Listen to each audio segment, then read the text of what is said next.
네, 안녕하십니까. 우리 경제학 계속 요소시장 문제풀이 계속하도록 하겠습니다. 자, 이번에는 이제 20번 6장 제 20번 한번 보겠습니다. 6장 20번 문제. 자, 이윤을 극대화하는 상품 생산 독점. 자, 기업이 독점이죠. 상품 생산 독점의 노동시장이 완경이다. 자, 기업은 독점이고 노동시장은 완경이다 이랬어요. 이때 다음 중에서 옳은 것은 했어요. 밑에 보기를 쭉 보니까 지불된 임금은 한계 수입 생산보다 크다, 적다, 같다, 뭐 한계 생산물 가치보다 적다, 크다 이렇게 쭉 나와있죠. 그럼 우리가 이제 요 경우에 이윤극대화 조건이 뭐죠? 항상 기본부터 출발하세요. 기본이 한계 수입 생산 이꼴 한계 요소 비용인데, 기본은 요놈이 독점기업이니까 요거는 요걸 그대로 해야 됩니다. 그죠? 한계 생산물 가치라고 하면 안 되고요. 그 다음에 이제 요놈은 한계 요소 비용은 이제 노동시장이 완경이니까 임금하고 한계 요소 비용이 같아지잖아요. 임금하고. 그러면 이렇게 해도 되네. 그러니까 이 경우에 지불된 임금은 한계 수입 생산과 일치한다. 이래야 됩니다. 또 그림을 그려보시면 이 기업이 완경 노동시장에서 노동을 수요하니까 임금에 순응하잖아요. 그죠? 그럼 임금에 순응하고요. 그러면 이놈이 한계 요소 비용과 같아지죠. 그 다음 이제 MRP선을 꺼보면은 이렇게 쭉 내려온다고요. 한계 수입 생산. 우리 불안정된 기업의 독점의 노동 수요 곡선이 MRP죠. 그럼 여기 이제 이 꼴 여기에 이윤극대하나. 여기서 이윤극대 노동을 채용하고 임금은 여기서 결정되죠. 그래서 임금은 한계 수입 생산과 일치할 것이다. 이렇게 됩니다. 자, 그러면 그 보기가 있나? 지불된 임금은 한계 수입 생산과 일치한다. 그런 보기는 쉽게 안 주고 있네요. 보기에. 그게 나와 있으면 답입니다. 임금은 한계 수입 생산과 일치한다. 이렇게 보기에 있으면 당연히 답인데 그 보기에 없네요. 그러면 한계 생산물 가치보다는 어떻게 되고 있나? 이 임금은 한계 생산물 가치보다는 어떻게 되냐? 적죠. 독점 기준에 한계 수입 생산은 그렇지만 한계 생산물 가치 곡선은 여기다 그리면 요 위에 그려지죠. 독점 기업 기준에 P 곱하기 NP는 MR 곱하기 NP보다 위에 그려집니다. 왜냐? 독점은 가격이, 재화 가격이 MR보다 크기 때문입니다. 그래서 요 위에 그려집니다. 이게 이제 우리 완전긴 임기업의 노동 수요 곡선 아닙니까? 완전긴 임기업의. 그럼 이거 보세요. 요게 이제 노동 채용의 임금은 한계 수입 생산과 일치하고요. 그러면 한계 생산물 가치보다는 낮게 책정됩니다. 한계 생산물 가치보다는 낮게 책정됩니다. 그거는 보기에 있네, 그죠? 보기에 3번에 지불된 임금은 한계 생산물 가치보다는 적게 될 것이다. 여기 답입니다. 3번이. 그렇게 또 찾으시면 되고. 자, 그 다음에 22번 문제로, 22번은 이제 계산 문제인데, 22번. 노동시장에서 수요 독점입니다. 자, 노동시장의 수요 독점이요. 수요 독점자로 행동하는 기업이 생산함수는 Q는 2L. 수요 독점자입니다. 노동시장에. 이 기업의 생산함수는 2L. 그 다음에 이 기업의 제품 가격은 개당 1,000원. 개당 1,000원. 그 다음에 노동 공급 곡선은 W는 200 플러스 3L. 노동 공급 방정식 나왔어요. 200 플러스 3L. 이렇게 이제 주고. 이 수요 독점 기업의 이윤을 극대화하는 임금이 얼마인가? 이건데. 자, 이 그림부터 보시면 수요 독점 노동시장 그림 그려볼게요. 여기 노동시장인데, 여기 시장 노동 공급 곡선이자 노동자들이 받고자 하는 임금 곡선입니다. 그러면 한계 요소 비용이 이렇게 반으로 잘려 들어가죠. 이렇게. 기울기 반으로, 기울기 2배로 이렇게 위로 올라가는 게 특징이죠. 한계 요소 비용이. 그 다음에 이제 MRP가 이렇게 BMP가 있다면 뭐 MRP나 BMP. 요 가격을 상수로 준 거 보니까 이 기업은 완전 경쟁 기업인 것 같은데 이 문제상에 또 출제자가 약간 미스했습니다. 기업은 완전 경쟁 기업이라 토를 달아야 돼요. 이러면 그 문제에 단서조항에 추가해 주십시오. 단 기업은 이 노동을 사러 온 이 기업은 완전 경쟁 기업이라고 토를 달아야 됩니다. 안 그러면 이거 계산할 수 없습니다. 불완전 경쟁 기업에서는 요 가격만 나와 있지 MR을 모르기 때문에 계산할 수 없는 문제입니다. 그래서 단수항을 추가해 두세요. 22번에 단 기업은 완전 경쟁 기업이다. 이렇게. 그럼 이제 완전 경쟁 기업이면 이제 P 곱하기 MP가 나오거든요. 여기 이제 수요 독점은 BMP 꼴 MFC가 만난 여기에서 의사결정이 내려지고요. 노동자가 채용이 되고 임금은 요 임금선에 따라서 요 밑에서 임금이 결정되죠. 요 계산 문제가 나왔네요. 그죠? 수요 독점 노동시장의 계산 문제 나왔어요. 그러니까 여기 보면은 여러분 요 놈이 시장노동 공급 곡서이자 임금 곡서입니다. 요게 이제 요거라. 요걸 이용해서 MFC를 유도를 해야 됩니다.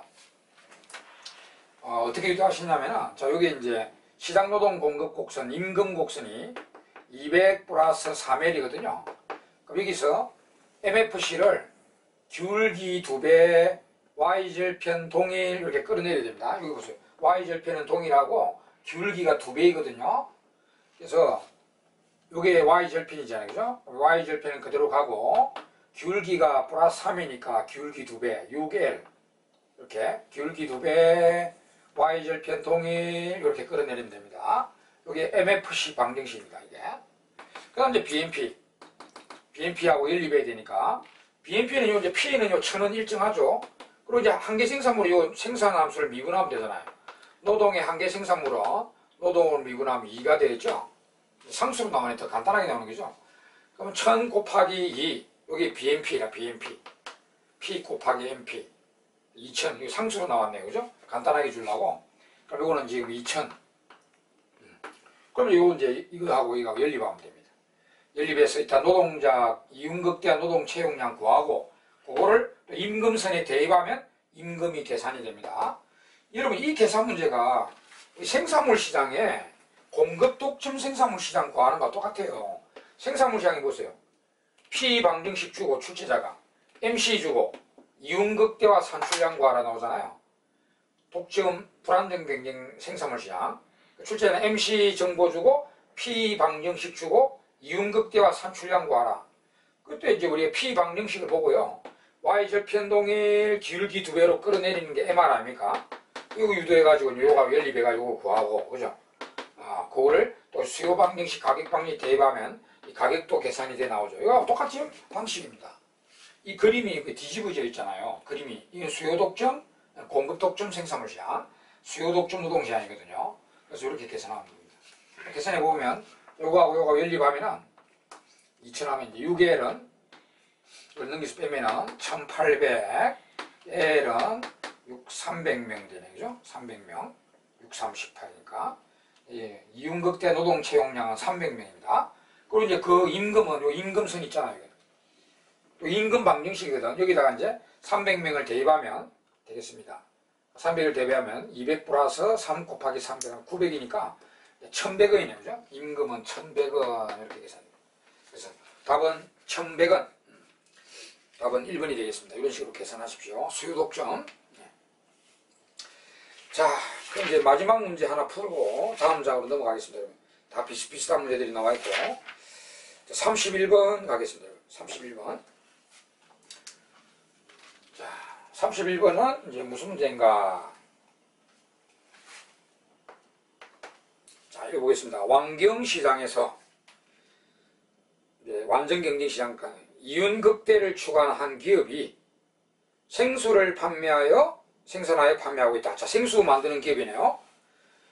자, 근데 갑작스런 식수염 오염 사건이 발생하여 생수에 대한 수요가 급격히 증감에 따라 발생할 수 있는 설명을 옳은 것은, 자, 요 문제가 잘 보세요. 이게 생산물 시장하고 노동시장을 연계시켜서 두 시장을 다 물어보고 있습니다. 자, 이런 문제가 잘 나옵니다, 여러분. 생산물 시장과 요 노동시장을 연계시켜서 이렇게 이제 물어보는 문제인데, 일단 생수기업입니다. 그러면 이거 생수시장 여기다 그러면 생수시장이에요. 여기는 생산물시장, 생수시장. 생수시장, 완전경쟁시장이니까 생수 수요가 있고 생수 공급이 있단 말이에요. 원래 이제 생수시장 이렇게 되는데, 출제자가 준 거는 식수연 오염 사건에 의해서 생수 수요가 갑자기 증가됐다. 이 충격주죠, 출제자가. 그러면 이 수요가 갑자기 탁 증가된단 말이야. 생수 수요가. 그럼 이제 생수 시장은 가격이 상승하고 거래량이 늘게 됩니다. 이렇게. 자, 그러면 이놈이 노동시장에 어떤 영향을 줄까? 이건 노동시장입니다. 노동수요, 노동공급, 다 완전경쟁시장이라 했으니까 이제 시장 쪽으로 해가지고 이렇게 분석해요. 그럼 노동임금 여기고, 고용 여기다. 이제 포인트가 이겁니다. 이게 생수 수요가 급증해서 이 기업이, 이 생수 기업이잖아. 생수 기업이 이제 생수 공급량을 늘려야 됩니다. 그리고 생수 가격이 오르잖아요. 그러면 노동 수요가 증가되겠죠. 여기 노동 수요가 P 곱하기 NP잖아요. 이게. 그죠? 그럼 이게 생수 가격이 여기 있네. 생수 가격. P. 그래서 이게 생수 수요가 급증하니까 생수 가격이 오르니까 여기서 요 가격 올라간 것만큼 노동 수요를 늘립니다. 이렇게. 이런 식으로.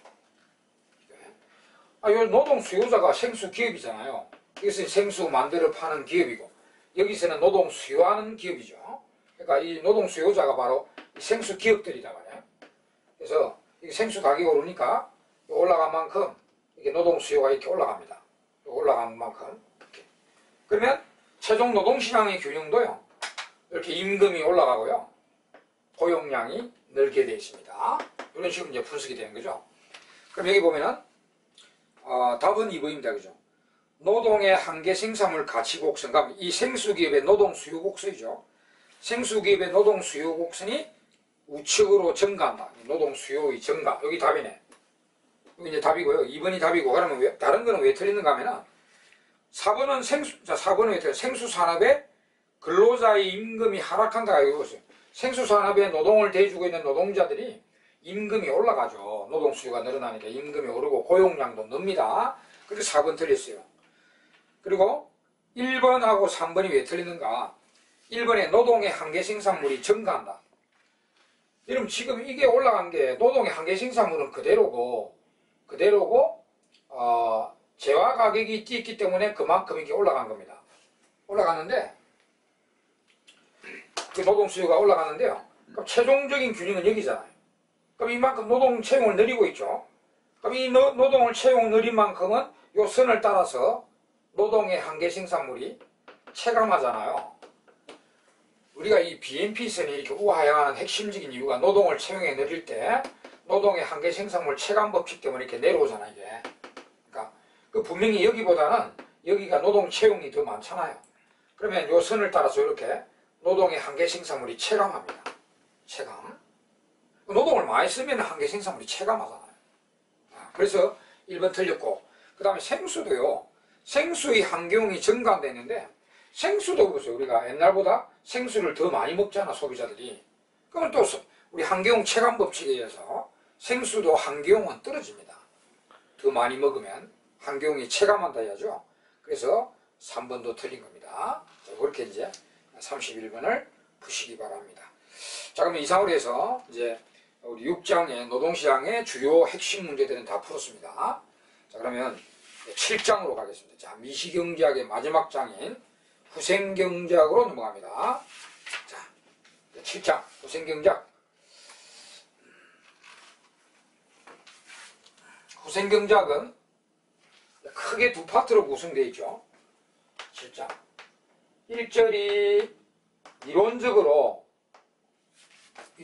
이렇게 나라를 가상경제를 만들어서 노동과 자본을 갖고 있고 XY를 만들고 A와 B가 사는 나라, 2인, 2재화, 2자원 모델을 가정해서 어떻게 하면 효율적 생산 소비할 수 있고 어떻게 하면 공평한 생산 소비점이 될 수 있을까. 그래서 후생극대화 경제를 찾아내는 이론적인 후생경제학이고, 2절은 현실적 후생경제학으로 시장 실패 이론이 들어옵니다. 이렇게 구성되어 있죠. 여러분 공부하셨죠? 네. 이 내용을 이제 관련된 문제들을 이제 풀면서 이론을 더 정확하게 알아보도록 합시다. 자, 7장에 그러면 1번부터, 자, 1번 생산 가능 곡선부터 바로 나왔네요. 생산 가능 곡선은 단독으로 이렇게 뭐 이 과정에서 나오는데, 이 과정에서 이제 효율적 생산할 때 생산 가능 곡선이 나오죠. 그건 좀 이따가 이제 전체 정리해 드리겠지만, 일단 생산 가능 곡선부터 먼저 출제가 됐습니다. 그러면 1번은 생산 가능 곡선의 우측 이동. 아, 이건 너무 쉽죠, 우리가. 우리가 생산 가능 곡선은 이 나라가 주어진 자원으로 XY를 최대한 만들 수 있는 가능 범위를 말해주는 게 생산 가능 곡선이죠. 형태는 여러 가지 있다면 보통 이제 이렇게 그리지잖아요. 그럼 이 우리나라 이 생산 가능 곡선을 바깥쪽으로 이동할 수 있는 요인은 뭐라고 배웠어요? 딱 두 개 보이죠. 그 옛날보다 더 많이 만들 수 있게 됐다는 거죠. 그러면 이제 첫째가 자원의 양적인 증가가 되든지, 노동이 많아지고 기계 설비가 많아지든지, 아니면 기술 진보로 자원의 질적 향상이 일어나든지, 이 두 개죠. 이 두 개만이 이 바깥쪽으로 나가게 할 수 있습니다. 자, 그러면 1번 소비재 생산의 증가로 자본재 생산의 감소. 이건 아니죠. 그건 오히려 이게 소비재고 이게 생산되면 이렇게 이걸 X를 더 만들면 이 다른 자는 생산을 포기해야 된다는 그 이야기, 우하향하는 이야기예요. 그 다음에 인구나 노동력의 감소. 그거는 안쪽으로 들어오죠. 그 다음에 갑작스런 소비 수요의 정대. 이거는 모르겠고요. 기술의 정체도 안쪽으로 들어오겠죠. 기술 진보는 바깥쪽으로. 답은 5번입니다. 교육 수준의 향상. 이게 뭐냐? 교육 수준이 향상되면 노동의 질이 좋아지나, 노동의. 교육 수준이 향상되면 노동의 질이 좋아지거든요. 그러니까 이제 바깥쪽으로 나갑니다. 그래서 답은 5번이 되겠습니다. 5번. 자, 그 다음에 이제 3번으로 한번 가보겠습니다. 3번. 자, 3번이 이제 일반 균형 모형인데 상당히 많은 내용이 담겨 있습니다. 이거는 이제 전체 제가 정리를 해드리고 이제 또 문제를 풀도록 해보겠습니다. 자, 이제 그 3번을 보시면 일단 문제를 한번 보도록 합시다. 완전 경쟁 시장의 일반 균형에 대한 설명 중 가장 옳지 않은 것은 있습니다. 완전 경쟁 시장은 기본적으로 파레토 효율이 달성되죠. 그게 일반 균형이다. 1번 각 생산자의 이윤이 극대화되고 뭐 다 이제 우리 완전 경쟁 시장 뭐 생산자는 이윤 극대화하고 소비자들은 효용 극대화한다고 자기 이익을 다 추구합니다. 근데 그 뒤에가 틀리네. 양의 값을 가진다. 환경시장의 기업들은 초과 이윤이 제로가 돼. 정상 이윤만 보게 되잖아요. 양의 이윤을 갖는다. 여기 틀리네요. 답은 1번이고 다른 건 다 맞는데 이제 이번에 예산 집합에서 각 소비자의 효용이 극대화된다. 맞고요. 자, 3번에 일반 균형 배분은 파레토 효율적이지만 공평성을 보장하지 않는다. 맞죠? 파레토 최적은 효율만 담보하는 거지 공평성하고는 전혀 무관한 내용입니다. 그 다음에 일단 이거 다 문제 한번 보고 이제 정리를 해드리도록 하겠습니다. 한 소비자의 후생을 높이려면 반드시 다른 사람의 후생이 낮아진다. 이거는 바로 최적 때 그렇죠. 우리 최적에서 이제 완전 경쟁 일반 균형이 되면은 이제 바로 최적이 되잖아요. 바로 최적이 되는데 효율이 되는데 우리 최적 상태에서 타 상태로 옮기면 타 경제로 옮기면 반드시 국민 두 사람 중에 한 사람이 잘 살면 한 사람이 못 살게 되고요. 또 이 사람이 잘 살면 이 사람이 못 살게 되고요. 그 다음에 더 있죠. 불변 못 살게 되고 불변 못 살게 되고 못 살게 되고 이렇게 되죠. 파체적에서 다른 어떤 상태로 경제를 옮기면 이제 반드시 이 5가지 양상만 벌어지는 거 알고 있죠. 이걸 그러니까 한 사람을 잘 살게 하려면 타인은 반드시 못 살게 된다. 이걸 이제 생략하고 한 사람을 잘 살게 하기 위해서는 타인은 반드시 못 살게 되는 상태 이렇게 말을 하잖아요. 그래서 4번 맞고 그 다음 5번은 선호체계와 생산기술에 대한 몇 가지 가정이 성립할 때 이게 이제 볼록선호, 볼록기술이 전제될 때 초기 부존 자원을 적절히 재분배하여 임의의 파레토 효율적 배분을 일반 균형이 되게 할 수 있다. 이 내용은 이제 후생경제학 이정리 같은데요. 그러니까 현실의 불안정 시장을 정부가 관여해가지고 이걸 완전 경쟁 시장으로 유도해가면 파레토 효율을 개선시킬 수 있다. 이게 후생경제학 이정리죠. 이정리에 대한 이야기입니다. 보기 5번은. 1정리는 이제 파체적인, 완전 경쟁은 파체적이다. 이게 이제 1정리고. 자, 하지만 답은 1번인데, 그 양의 이윤이 양이 된다. 그게 이제 틀린 말이에요. 다른 건 다 맞습니다. 그럼 지금, 우리 이제 일반 균형 모델의 파체적, 상태 찾는 거하고, 그 다음 단계 이제, 공평성까지 추가하는 그 전체 내용을 쭉 정리를 해드리고 오겠습니다. 자, 다 공부하신 거 아닙니까? 그죠? 일단, 소비부터요. 소비, 파레토 최적의 소비는, 여기 이제 박스로 말하면, XJ, YJ를 A와 B가 나눠먹는 소비의 에지오스 박스로 말하면, 파레토 최적의 소비가 되려면, 이 소비 계약 곡선상에서 해야 되죠? 이 소비 계약 곡선 두 사람의 무차별이 등을 맞대는 되죠? 이 노란 선상에서 소비해야 파레토 최적이 되죠. 이걸 이제 소비 계약 곡선이라고 그러고요. 소비 계약 곡선이라고 그러고, 이 노란 선상에 있는 모든 점들의 조건은 두 사람의 한계 대치율이 같아지는 곳이죠. MRS-A 이퀄 MRS-B. 요걸 이제 같은 의미지만 이제 공간만 다르게 UA, UB, 회원 공간으로 옮겨 그릴 수가 있죠. 요즘을 스몰 a, 요즘을 스몰 b, 요즘을 스몰 c, 요즘을 스몰 d를 한다면 이걸 그대로 옮기면 여기 스몰 a, 스몰 b, 스몰 c, 스몰 d 이렇게 옮겨지죠. 여기다가 옮겨지면 이름만 바뀌죠. 효용 가능 곡선이라고 그러죠. 이렇게. 그 다음 이제 생산도 마찬가지죠. 그죠? 생산도 에지오스 박스로 설명을 드리면 조금 전에 노동과 기계를 이용해서 X, Y를 만들어낼 때 어떻게 생산하면 파리체적 생산됩니까? 바로 이 생산 계약 곡선상에서 하면 되죠. 이 생산 계약 곡선은 두 재화의 등량이 등을 맞대는 점들의 계속입니다. 그래서 이 노란 선상에 생산하면 파리체적이 됩니다. 이걸 이제 생산 계약 곡선이라고 그러고요. 생산 계약 곡선. 이 노란 선상에 있는 점들의 조건은 두 재화의 기술적 한계 대체율이 같아지는 점들의 계속입니다. 그리고 이거를 같은 의미지만 공간만 다리 옮긴데 XJ, YJ 공간으로 옮기면 이걸 소문자 A, 소문자 B, 소문자 C, 소문자 D를 했을 때 이렇게 딱 옮기면 여기 소문자 A, 소문자 B, 소문자 C, 소문자 D 이렇게 옮기지죠. 옮기지면 이제 이름만 바뀌죠. 이걸 생산 가능 곡선이라고 합니다. 생산 가능 곡선. 저렇게 이제 효율적, 파레토 효율적 소비점들, 파레토 효율적 생산점들, 조건이나 이런 걸 찾아줘. 그럼 이제 두 개 결합해서 현 시장에서는 그러면 요 어느 점을 선택 생산하고 또 소비도 요 어느 점을 선택 생산하고 또 소비도 어느 점을 선택 소비하느냐. 시장에서 이제 선택되는 점을 찾으면 이제 그거는 가격비가 주어지면 선택이 되죠. 생산은 요 그림을 이용하죠. 생산은 이 생산 가능 곡선을 이용해서 자 생산 가능 곡선이 이렇게 됐다. 그러면 오늘의 현재 이 시장의 두 지하 가격비가 이런 기울기라면 그 접하는 점 있죠. 이 노란 선상의 모든 점들 중에 이 접하는 점, 이 점을 선택하여 생산하게 되죠. 이 가격비에서는 요 점을 선택 생산하고요.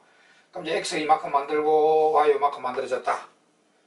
그러면 이제 요 사각형을 요 소비의 에지 박스로 활용할 수 있죠.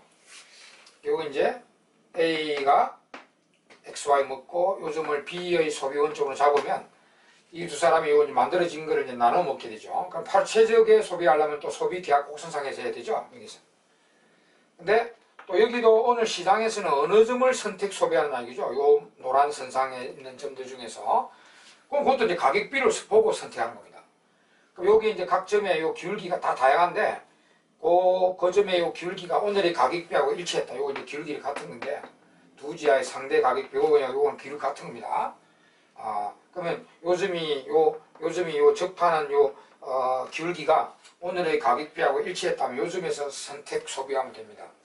이 점에 A-점에서 소비하게 되죠. 여기서 소비한다는 건 이렇게 십자로 나눠서 소비한다는 거죠. 이렇게 X 이만큼 Y 이만큼을 A가 먹고 나머지 x제, y제 요만큼을 b가 먹는다 이 말입니다. 그러면 이제 선택까지 다 되잖아요. 가격비만 탁 주어지면 이 효율적 생산점 중에 이 점, 이 효율적 소비점들 중에 이 점에서 선택 소비하게 됩니다. 선택 생산, 선택 소비. 이렇게 해서 이제 효율은 완전히 끝나게 되죠. 그러면 지금 이 찾았던 A점과 A'점의 조건을 종합 정리하면 이리 되죠. 생산점 A점의 조건은 일단은 요즘은 요 생산 가능 곡선상에 있는 모든 점들과 마찬가지로 이게 성립되어 있죠. MR, TSX equal MR, TSY가 성립되어 있죠. 자, 요놈은 여기 있는 모든 점의 조건입니다. 그 다음에 이제 오늘 요 가격비에 선택된 요 A점만의 조건은 가격비하고 생산 가능 곡선이 접하니까 생산 가능 곡선의 접선에 들긴 한계 변환율과 두 지하의 가격비가 일치하게 되죠. 이렇게. 물론 이제 시장에서 요 PK분의 PL도 있습니다. 시장에 선택되는 가격비가 항상 들어와요. 그 다음 이제 A-점 소비점도 요즘은 여기 있는 여타 모든 점들과 마찬가지로 뭐가 충족되어 있냐면은 MRS A 이퀄 MRS B가 성립되어 있는 점입니다. 이미. 그러면 이제 요점만에 요 가격비하고 일치하는 요 A-점만의 조건은 가격비하고 일치하고 있어요. 시장에 선택되어 있게는. 그래서 여기 이제 PY분의 PX 가격비에 들어온 거는 오늘 시장에서 이 가격비에 선택된 A-점만의 조건이 되는 것입니다. 이렇게 이제 쭉 되고요. 요걸 이제 세 식을 이렇게 나누기보다 한 식으로 대변하면 이렇게 되죠. 식 하나로 이걸 다 대변하면은 MRS A, MRS B, 그 다음에 MRT 이렇게 한 식으로 대변하게 되죠. 요 식이 이제 요 식이 조건이고요. 이론적 조건. 그 다음에 그림은 요 그림입니다. 요 생산점과 이 소비점을 아우르는 말입니다. 이게 요런 이제 이론적인 나라의 파레토 최적 생산과 소비의 조건이 되는 거죠. 요 그림도 요거하고 같은 내용이에요. 요 그림을 연상하시면 됩니다. 그렇게 쭉 여러분 공부하셨잖아요. 여기 이제 전체 개간해 드린 겁니다. 그래서 여기서 이제 잠깐 또 이제 공평성 넘어가기 전에 효율성과 관련된 이제 정리가 나오죠. 후생경제학 제1정리, 제2정리. 그까지 이제 마무리하면 요 문제를 풀 수가 있잖아요. 그래서 이제 후생경제학 1정리는 이제 처음부터 완경시장 균형이라면 이 파레토 최적이 자동 달성된다. 최적이란 말이 효율인데 효율이 자동 달성돼 버린다. 이거죠. 처음부터 완경이면 여기 이제 X시장, Y시장, 노동시장, 자본시장들이 전부 다 완경시장이면 이 조건이 저절로 달성된다는 거죠. 시장에서 저절로 달성된다. 요건데 요거 단수장이 있죠. 단 이 나라가 외부 효과나 공공재라는 것이 없어야 됩니다. 여기 이제 1정리의 단수항이죠. 외국으로 말하면 외보가가 있고 공공재가 있는 나라라면 아무리 완경이라도 효율이 안 됩니다. 역으로 말하면. 그렇고요. 그다음 이 정리는 바로 해석 정리로 갑시다. 현실의 불경시장입니다. 현실은 불경시장이라서 파레토 효율이 안 돼가 있습니다. 그럼 이걸 이제 효율을 달성하게 하는 방법은 여기 이제 정부가 개입해가지고 이 시장을 경쟁시장으로 유도해가면 반드시 파레토 효율을 달성할 수 있다. 효율성을 개선할 수 있다라는 이런 현실적으로 효율을 추구할 수 있는 정책 개입 근거 정리가 이 정리입니다. 이거는 처음부터 이제 완경이면 효율이 된다. 신경 꺼라. 실정 정리고요. 단 이제 외보가와 공공재가 없다면 이거는 현실의 불안정 경쟁이라서 효율이 안 돼 있는 시장을 효율을 달성해야 되잖아요. 그럼 정부가 들어가서 이 시장을 어떻게 하냐? 경쟁시장으로 유도합니다. 경쟁시장으로 재배분하면서 그러면 효율성이 반드시 원래보다 개선할 수 있다. 이게 이제 이 정리인데 이 정리도 이게 항상 맞는 말이 되려면 단수항이 필요하죠. 단수항이 여기 있는 모든 제하들이 유익제해야 됩니다. 비포화성이 전제돼. 모든 제하들이 유익제를 상정해서 이야기하고 있다는 거고요. 그 다음 이제 볼록성 선호와 볼록성 기술이 전제되어야 된다. 무차별 곡선이 원점에 볼록, 등량 곡선이 원점에 볼록해야 된다는 거죠. 그래야만이 이 정리가 맞는 정리가 된다는 거죠. 요거 이제 단수항인데, 요 단수항은 요 1정리 이정리 개념도 다르지만 단수 조항도 다르다는 사실을 반드시 기억해야 됩니다. 1정리 단수는 요놈이고 2정리 단수는 요놈입니다. 그래서 이제 다 공부하셨죠. 자, 그래서 이제 이 3번의 보기 5번은 이제 이정리에 관한 이야기입니다. 이정리에 관한 이야기고, 그리고 4번은 이제 팔체적이 되니까 완경이면 팔체적에 대한 정의죠. 나중에 팔체적에 대해서 더 자세히 공부하겠지만은 팔체적에 대한 정의인데 그 4번이 되고, 그다음에 3번은 이제 일반 균형이면 완전 경쟁 일반 경쟁 효율이 된다. 효율은 자동으로 된다. 물론 단순한 이야기를 안 하고 있지만 보통 그렇게 이야기하잖아요. 근데 이거는 우리가 효율에 관한 이야기지 공평하고는 전혀 무관한 이야기입니다. 아무리 우리 불공평해도 효율은 달성될 수 있다 그랬죠. 그죠? 아무리 효율적이지만 불공평은 할 수 있습니다. 그래서 3번도 맞고 2번 맞고 1번도 이제 맞는 말인데 끝에 탁 틀려. 양의 값을 갖는다. 이윤이 양의 값을 갖는다. 아닙니다. 완경에서는 완경의 능격들은 진입 탈퇴가 자유라 가지고 이윤이 제로가 되잖아요. 그죠? 그래서 틀린 겁니다. 자, 근데 이제 여기까지 이제 또 하고 이제 공평성이 남았죠. 여기 보면은 지금 찾았던 A 생산점과 A 소비점 파레토 최적은 완전히 달성되어 있습니다. 근데 여기 딱 내가 입으로 기퉁에 해놨는데 이 소비량을 보면요, 이 A라는 국민이 X인 만큼 Y 요만큼 밖에 안 먹습니다. 그 효용이 아주 낮죠. 그건 못 산다는 겁니다. 그 다음에 대부분의 X와 대부분의 Y를 B가 먹고 배불리 먹고요, B의 후생은 굉장히 높죠. 그러니까 이렇게 불공평하단 말이에요. 불공평해도 바로 체증은 다 된다는 거죠. 그럼 우리가 두 번째 하는 작업이 효율도 되면서 공평까지 한 소비 생산점을 찾아내는 것이 우리 두 번째 작업 아닙니까? 그래서 그 작업이 이제 공평성 추구 작업인데, 자, 공평성 추구 작업인데요. 그건 이제 사회우생 함수, 사회우생 무차별 곡선을 도입을 해서 찾아내죠. 그럼 여기 보면은 여기 우리 가격비가 요 가격비니까 여기 생산하고 소비했잖아요. 근데 가격비가 바뀌면 생산점, 소비점은 따로 또 나오죠. 만약에 여러분, 이거 이제 노란 거고요. 만약에 가격비가 이런 가격비다. 이런 가격비면 여기서 우리가 생산을 B를 합시다. B. 여기서 생산하고요. 박스 딱 나오고요. 에주스 박스 나오고, 그에 따른 소비 계약선 딱 나오죠.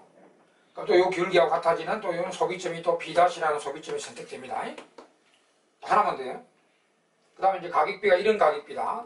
빨간 거. 이 가격비는 여기서 생산해야 됩니다. C. 여기서 박스 나오고요. 여기서 또 소비 계약선 쫙 나옵니다. 그리고 기울기 같아지는 그리고 또 소비점이 또 선택이 되거든요. 그리고 이제 이 짝지들이 여기 무한정 나오잖아. 무한정. 그 무한정 나오는 생산 소비점 짝지들 중에 가장 공평한 짝지가 어느 거냐 찾아내는 작업이죠. 요 세 개만 고려합시다. 너무 많으면 안 되니까. 요 세 개만 이제 어디가 제일 공평한지 찾아보기 위해서 요 공간에 그리잖아요. 이 후생 공간에 그리드리죠. 먼저 그러면 요 노란 거 있죠. 요 A 합시다. 요 소비 계약 곡선을, 요것도 이제 요 세 개 중에는 제일 공평할 수도 있으니까 요것도 이제 여기다 그립니다. 요 노란 소비 계약 곡선을 이렇게 옮겼다. 이렇게 옮겼다. 요 이제 A 하겠습니다. 요 A 소비 계약 곡선입니다. 이걸 옮겼다. 그 다음에 이제 B 요 파란 소비 계약 곡선 있죠. 요거를 또 여기로 옮긴다.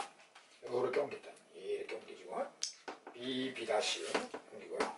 그 다음에 이제 요 빨간 거 C 요 소비 계약 곡선, 이걸 해야 돼요. 옮긴다. 그럼 이렇게 옮기지 합시다. 이렇게 옮기지. C 이렇게.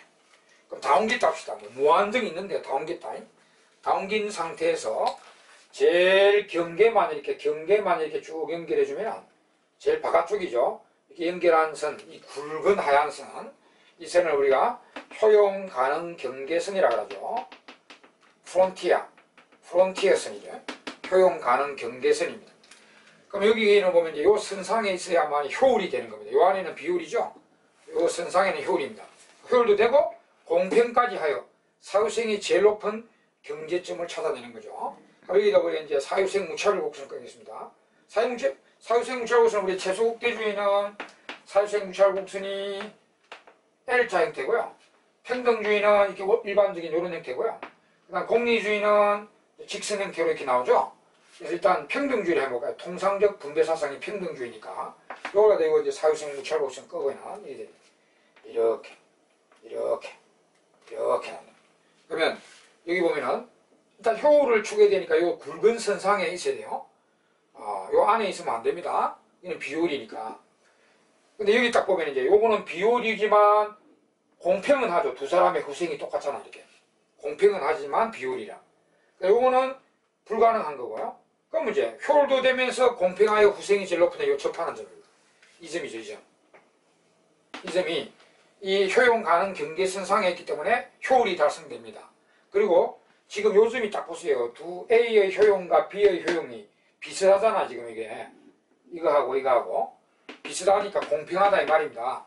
공평해서 사유성이 제일 높잖아요. 그래서 이 점이 이제 효율도 되고 공평도 돼서 후생, 극대화, 경제점이 되는 거죠. 그러면 역추적에 가면 됩니다.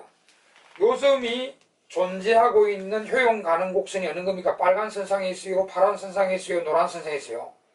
빨간 선상에 있죠.